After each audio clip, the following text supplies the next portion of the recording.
அவர்களுக்கு பிறந்தநாள் வாழ்த்துக்களை தெரிவித்த மாநில முதல்வர் அவர்களுக்கு அந்த பெருந்தன்மை இருக்கிறது. அதே பெருந்தன்மையோடு தீபாவளி திருநாளுக்கும் மாநிலத்தினுடைய முதலமைச்சர் வாழ்த்துக்களை தெரிவிக்க வேண்டும் அப்படின்னு கேட்டேன். சட்டப்பேரவை தலைவர் அதை அவை குறிப்பிலிருந்து நீக்கிட்டார். தீபாவளி திருநாளுக்கு வாழ்த்துக்கள் தான் சொல்லல, தீபாவளி திருநாளுக்கு வாழ்த்துக்களை சொல்லுங்கள் என ஒரு சட்டப்பேரவை உறுப்பினர் கேட்டதை கூட சட்டப்பேரவை குறிப்பில் இருந்து நீக்குகின்ற அளவிற்கு தான் திமுக அரசினுடைய நிர்வாகம் இருக்கிறது. பேரவை தலைவருடைய எதேச்சாதிகாரம் இருக்கிறது. இன்று நிதி நிர்வாகம் குறித்த தன்னுடைய பேச்சிலே மாநிலத்தினுடைய நிதியமைச்சர் ரெண்டு முக்கியமான விஷயத்தை நான் பார்க்கிறேன் அவரோட பேச்சில. ஒன்று அரசாங்கத்தினுடைய இயலாமை, இன்னொன்று மத்தியிலே இருக்கக்கூடிய மோடி அவர்கள் அரசாங்கத்தின் மீதான காழ்ப்புணர்ச்சி. இந்த இரண்டை தவிர அவருடைய பேச்சில் நான் வேறு எதையும் பார்க்கவில்லை. அவர் 7-8 விஷயத்தை குறிப்பிட்டிருக்கார். ஜல்ஜீவன் திட்டத்தில் நிதி நிறுத்தப்பட்டிருக்கிறது. ஏன் நிறுத்தப்பட்டிருக்கிறது? ஜல்ஜீவன் திட்டத்தில் ஏகப்பட்ட முறைகேடுகள். இந்த முறைகேடுகள் இருக்கின்ற காரணத்தால இதை சரி பண்ணி சரியாக ஆய்விற்கு பின்பாக மத்திய அரசு நிதி கொடுக்க வேண்டும் என நினைக்கிறது. ஆனா ஜல்ஜீவனுக்கு நிதி கொடுக்கல. அடுத்தபடியாக தேசிய நெடுஞ்சாலை திட்டங்களுக்கு நிதி கொடுக்கல. ஏன் கொடுக்கல? திரு நிதின் கட்கரி அவர்கள் கன்னியாகுமரியில குறிப்பாக தேசிய நெடுஞ்சாலை திட்டத்திற்கு அங்கு மண் எடுப்பதற்கு அந்த ஒப்பந்ததாரருக்கு அங்க வாய்ப்பில்லை, அவருக்கு ஒத்துழைப்பு இல்லை என்கின்ற காரணத்தால ஒப்பந்ததாரர் நான் வேலையை செய்ய மாட்டேன்னு போயிட்டார். இதெல்லாம் இருக்கக்கூடிய பிராக்டிகல் இஷ்யூஸ். ஆனா இங்க என்ன பண்றாங்க? தங்களோட தவறுகளை மறைப்பதற்கு, தங்களோட லஞ்ச லாவணங்களை மறைப்பதற்கு உடனே மோடி கவர்மெண்ட் பணம் கொடுக்கல. அதே போல ரயில்வே திட்டங்கள் அவர் ஒரு இன்னைக்கு என்ன பண்ணிருக்காருன்னா முழுக்க முழுக்க தமிழ்நாடு யூபி, தமிழ்நாடு யூபி. உத்தரப்பிரதேசம் ரொம்ப வருஷமா காங்கிரஸ் கவர்மெண்டோட அந்த ஆட்சியின் கீழையும் அதுக்கு பின்னால வந்த ஒரு சில கவர்மெண்டாலையும் கிட்டத்தட்ட 50 வருடங்கள் பின்தங்கிய மாநிலம். அதை எதுக்குங்க திராவிட மாடல் ப்ரோக்ரசிவ் ஸ்டேட் டெவலப்டு ஸ்டேட்டோட ஒப்பிடுறீங்க? எனக்கு புரியல. அங்க இருக்கிற கல்வியினுடைய நிலைமை என்ன? இன்னைக்கு தாங்க அந்த மாநிலம் வளர துவங்கி இருக்கு. சிறிது சிறிதா வராங்க. நம்மள மாதிரி 4 மடங்கு அதிகமான மக்கள் தொகை கொண்ட மாநிலம். அப்போ யூபிக்கு கொடுக்கறீங்க, தமிழ்நாட்டுக்கு கொடுக்கல. தமிழ்நாட்டுக்கு என்ன கொடுக்கல? அதாவது கடந்த 10 வருடங்களாக கிட்டத்தட்ட 5.5 லட்சம் கோடி ரூபாய்களை மத்திய அரசு வரி பகிர்வாகவும் மாநில அரசுக்கு தனியாக கிராண்ட் இன் எய்டாகவும் கொடுத்திருக்கு. அது அவங்களே ஒத்துக்கிறாங்க. அப்படி இருக்கின்ற பொழுது நாங்க நிறைவேற்ற திட்டத்துக்கு நீங்க நிதி கொடுக்கல அப்படின்னு சொன்னா, ஒன்று உங்களுடைய, அதாவது உதாரணமா ஒரு கோயம்புத்தூர் மதுரை மெட்ரோனாரு மத்த ஸ்டேட்ல உடனே கொடுத்தாங்கன்னு சொல்றாரு. மத்த ஸ்டேட்ல அந்த குறிப்பிட்ட என்னென்னவெல்லாம் தேவைப்படக்கூடிய ஆவணங்களோ அவையெல்லாம் சரியான முறையில் மத்திய அரசுக்கு அனுப்பப்பட்டது.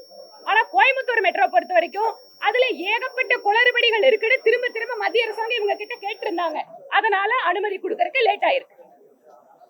அதே போல நிலுவைத் தொகை கொடுக்கல அப்படின்னு திரும்ப திரும்ப ஒரு குற்றச்சாட்டை வைக்கிறார். நம்முடைய மரியாதைக்குரிய மத்திய நிதியமைச்சர் இங்க தமிழ்நாட்டுக்கு வரும்போது கூட கேட்கிறாங்க, எந்த இடத்துல என்னென்ன ஒரு வரவின் கீழே இல்ல பிரிவின் கீழே எந்த தொகை நிக்குது அப்படிங்கிற டீடைலா கேட்கிறாங்க. ஆனா அது கொடுக்க மாட்டாங்க. 19 இந்த கோடி வரல, 7% வரல, இதுதான் பதில் பேசிட்டு இருக்காங்க. அதையே தான் இன்னைக்கு அவர் பேசியிருக்காரு. அதே போல பக்கத்தில் இருக்கக்கூடிய குஜராத் இல்ல கர்நாடகா இவங்களுக்கெல்லாம் நிதி கொடுக்கறேன்னு பேசும்போது ரயில்வே திட்டங்களை பொறுத்த வரைக்கும் ஒரு 6-7 மாசத்துக்கு முன்னாடி திரு அஸ்வினி வைஷ்ணவ் ஒரு விஷயத்த சொன்னார். நாங்கள் புதிதாக ரயில்வே லைன் போடுறதுக்காக கேட்டோம்னா நிலம் எடுத்து கொடுக்க மாநில அரசு ஒத்துழைக்க மறுக்கிறது. தேசிய நெடுஞ்சாலைகளுக்கு மண் எடுக்கிறதுக்கு அங்க யாருக்கு பணம் கொடுக்கணும்னு தெரியல. பாவம் ஒப்பந்தக்காரருக்கு. அவர் மாவட்டத்துல கொடுக்கணுமா, மாநிலத்துல கொடுக்கணுமா, இந்த வீட்டுல கொடுக்கணுமா, இல்ல மாப்பிள்ளை வீட்டுல கொடுக்கணுமா தெரியல. அதனால அங்க மண் எடுக்கிறதுல அவங்க ரோடு போட முடியாம சிரமப்பட்டு இருக்காங்க. ரயில்வே திட்டங்களுக்கு நிலம் எடுத்து கொடுக்கறது இல்ல. ஆனா நிதி வரமாட்டேங்குது, திட்டம் வரமாட்டேங்குது.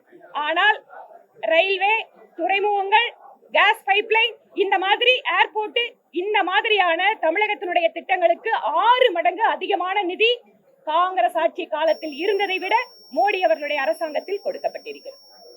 அதனால் வரி வருவாயை நீங்க அதை உயர்த்துவதற்கும் அல்லது கடனை குறைப்பதற்கும் உங்ககிட்ட என்னங்க இருக்கு திட்டம்னு கேட்டா அதை விட்டுட்டு மோடி அவர்கள் யூபிக்கு கொடுக்கிறாரு, மோடி அவர்கள் குஜராத்துக்கு கொடுக்கிறாரு, அங்க ஒரு திட்டத்தை நிறைவேற்ற சொன்னா இந்த மாதிரியான சிக்கல்கள் இல்லாம நிலம் எடுப்போம், மத்ததும் உடனே நடக்கிறதுக்கான வாய்ப்புகள் இருக்கு.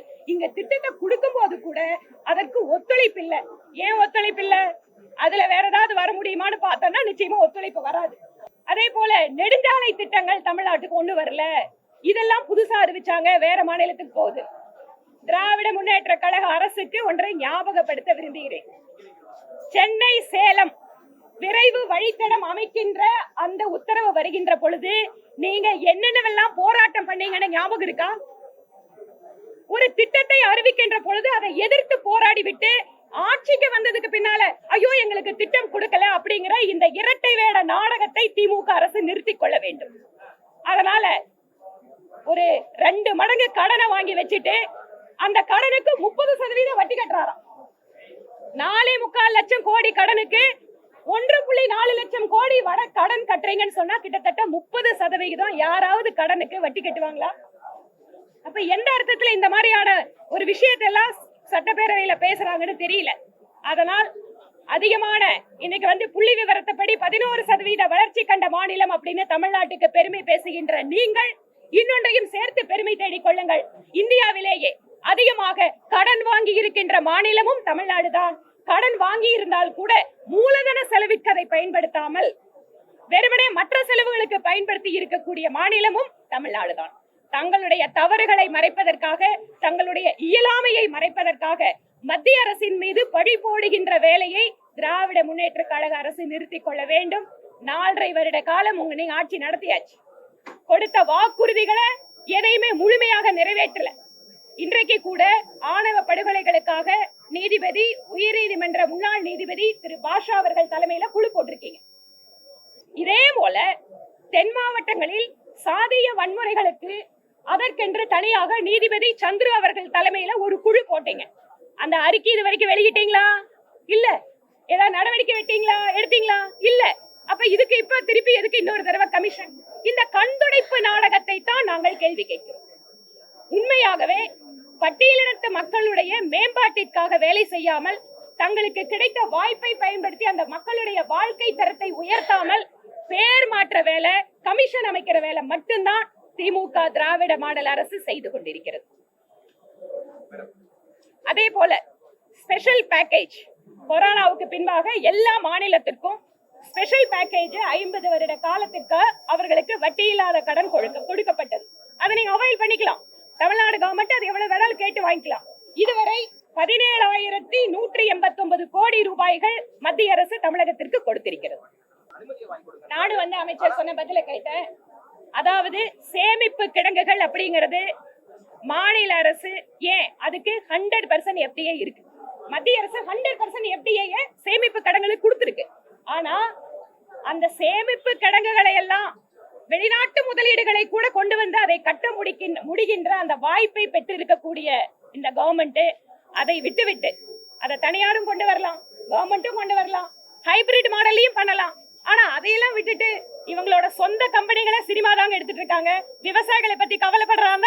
இவங்களே பிரைவேட் பார்ட்னர்ஷிப்ல இவங்க கிட்ட இருக்கிற இத்தனை நிறுவனத்துல முதலீடு பண்ணிருக்கலாம். செறிவூட்டப்பட்ட அரிசி அப்படிங்கிற விஷயத்தை பொறுத்த வரைக்கும் செறிவூட்டப்பட்ட அரிசி அந்த நாம கொடுக்கின்ற உணவு விநியோக திட்டத்துல கலக்கின்ற அரிசிக்கும் சேமிப்பு கிடங்குகளுக்கும் எந்த சம்பந்தம் கிடையாது. நன்றிங்க. எல்லாருக்கும் தீபாவளி வாழ்த்து.